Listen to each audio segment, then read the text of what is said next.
Desa Cibatu Girang adalah desa kecil yang terjepit di antara hutan pinus dan jurang sungai tua.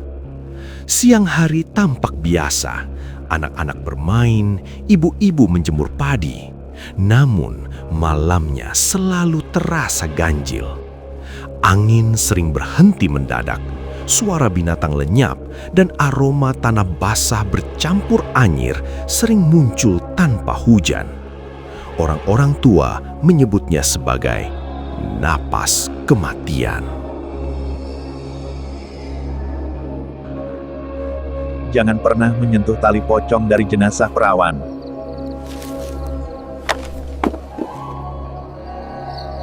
Di desa itu beredar sebuah larangan tak tertulis.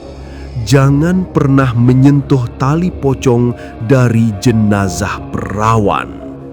Konon, tali itu bukan sekadar pengikat kafan, melainkan segel antara dunia manusia dan arwah yang mati belum siap pergi. Jika segel itu dilepas atau disimpan, maka yang mati akan menagih sesuatu yang belum ia serahkan.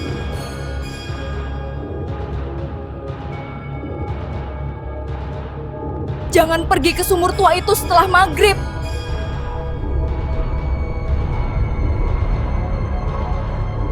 Larangan itu kembali dibicarakan ketika seorang gadis bernama Sari berusia 19 tahun ditemukan tewas di sumur tua belakang rumahnya.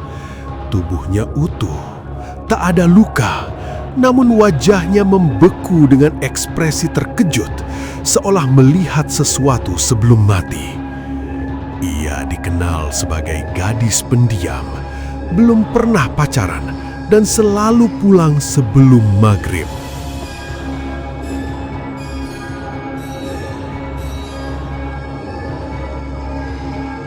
Apa ini? Seperti denyut nadi.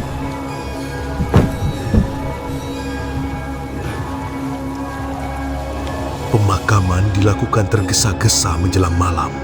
Hujan turun deras dan kain kafan Sari terasa berat, seolah menyerap air lebih dari seharusnya.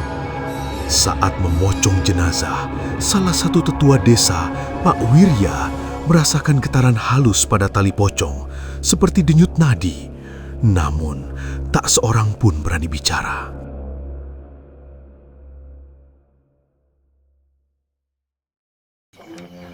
Balikeun nu kagungan abdi. Malam setelah pemakaman, Dadan, pemuda desa yang bekerja membantu penggali kubur, bermimpi aneh. Dalam mimpinya, Sari berdiri di ujung sumur dengan tubuh terikat kafan, namun tali pocongnya menjulur panjang seperti ular. Sari menatapnya dan berbisik, "Balikeun nu kagungan abdi."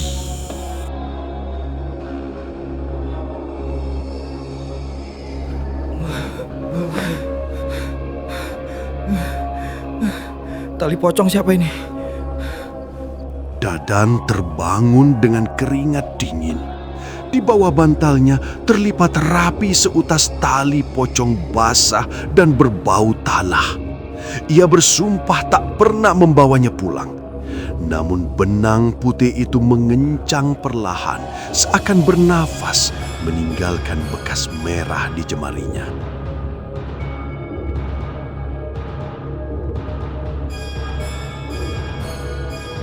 Sejak malam itu, Dadan berubah. Ia sering terlihat melamun, berbicara sendiri, dan menghindari cahaya. Sejak malam itu, Dadan berubah. Ia sering terlihat melamun, berbicara sendiri, dan menghindari cahaya. Warga mulai mendengar suara gesekan tali di malam hari. Serak, serak, berasal dari arah sumur tua. Anjing-anjing desa melolong, lalu mati keesokan paginya dengan leher terjerat sesuatu yang tak terlihat. Rambut mereka ditemukan terikat sendiri. Pergelangan tangan memerah seolah dililit tali. dan dalam mimpi mereka selalu muncul. Satu persatu, gadis muda di desa mengalami kejadian aneh. Rambut mereka ditemukan terikat sendiri. Pergelangan tangan memerah seolah dililit tali.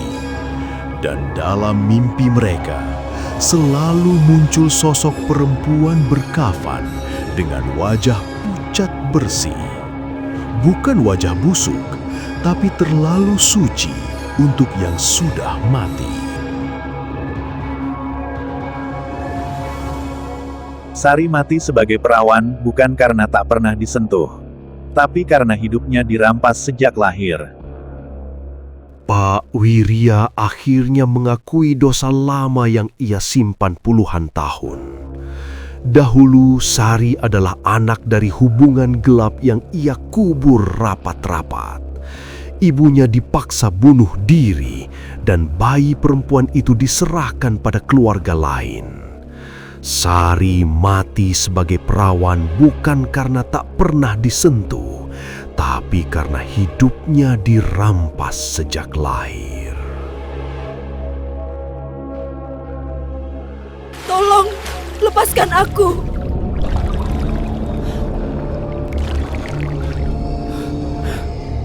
Malam Jumat Kliwon, desa diguncang bau anyir menyengat. Sumur tua meluap meski tak hujan.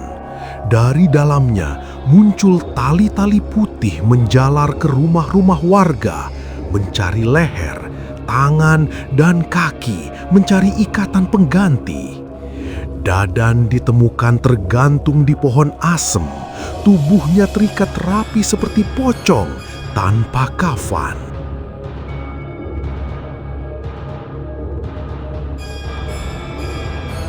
Keesokan paginya, desa tampak tenang. Sumur kembali kering. Di dadanya tertulis dengan darah, "Hente sadaya perawan maot ku dosa sorangan." Tidak semua perawan mati karena dosanya sendiri. Keesokan paginya, desa tampak tenang, sumur kembali kering.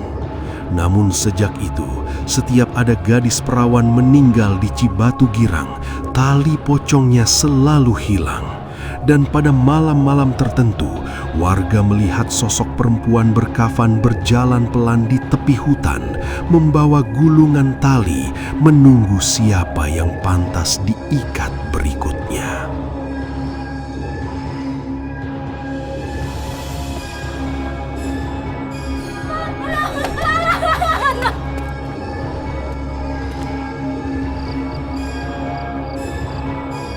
Seminggu setelah kematian Dadan, Pak Wirya menghilang. Rumahnya terkunci dari dalam, tak ada tanda perlawanan. Warga yang nekat masuk menemukan lantai penuh tanah kuburan, tapi tak ada jenazah. Hanya tersisa tali pocong yang disusun melingkar, membentuk simbol kuno yang bahkan para tetua tak mengenalnya. Yang mau kaos ini, jangan lupa subscribe, like, share. Terima kasih. Yang mau kaos ini jangan lupa subscribe, like, dan share. Terima kasih. Sejak ratusan tahun lalu, desa Cibatu Girang berdiri di atas tapak segel kutukan. Seorang kuncen hutan tua bernama Aki Jembar akhirnya bicara. Ia mengatakan bahwa sejak ratusan tahun lalu, desa Cibatu Girang berdiri di atas tapak segel kutukan, tempat di mana arwah-arwah perawan yang mati teraniaya dikunci agar tak bangkit. Segel itu bukan dijaga oleh jin atau setan, melainkan oleh penjaga hidup yang dipilih secara paksa.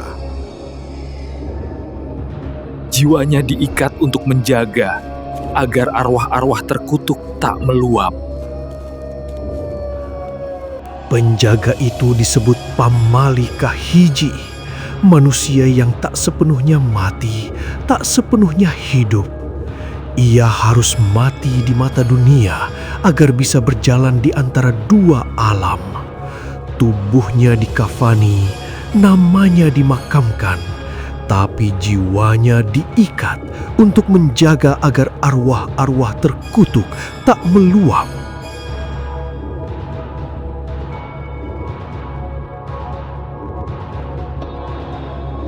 Tolong!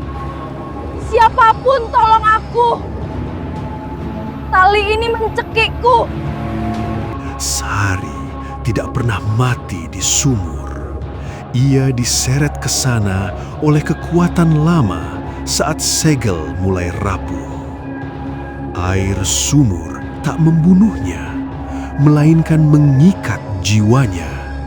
Itulah sebabnya tubuhnya tak membusuk, wajahnya tak rusak, dan tali pocongnya terasa hidup. Tali itu bukan miliknya, melainkan alat kerja.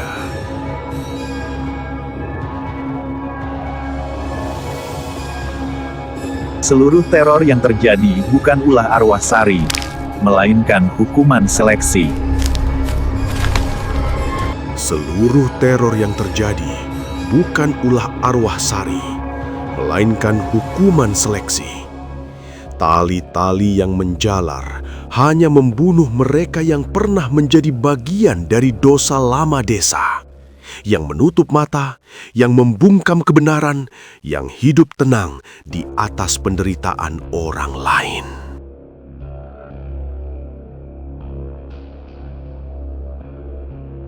Ia dipilih karena tanpa sadar menyimpan tali pocong dan mencoba memilikinya.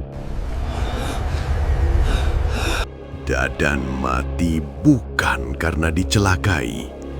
Ia dipilih karena tanpa sadar menyimpan tali pocong dan mencoba memilikinya.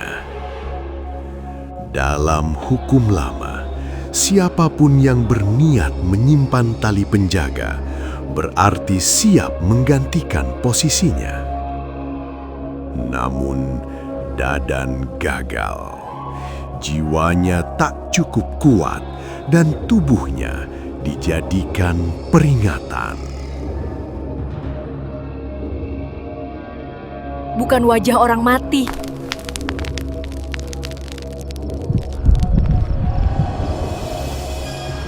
Pada malam ke-40, warga melihat kuburan Sari retak, namun yang keluar bukan mayat. Seorang perempuan berkain putih berdiri tegak, matanya hitam pekat tanpa cahaya. Wajahnya sama seperti terakhir kali, tenang, bersih, bukan wajah orang mati.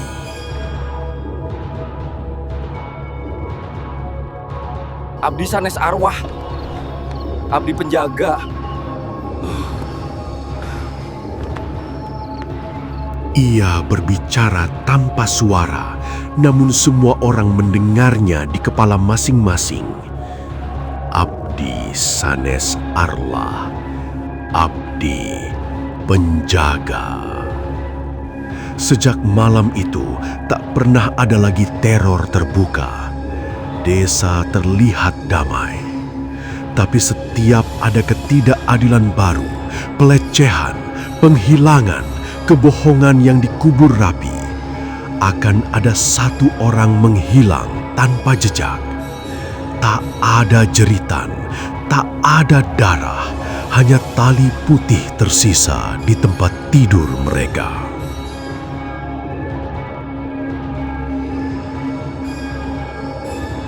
Dia menjaga.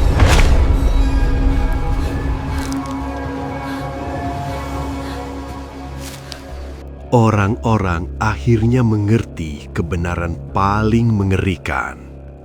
Sari tidak membalas dendam. Ia menjaga agar dendam tidak tumpah ke dunia.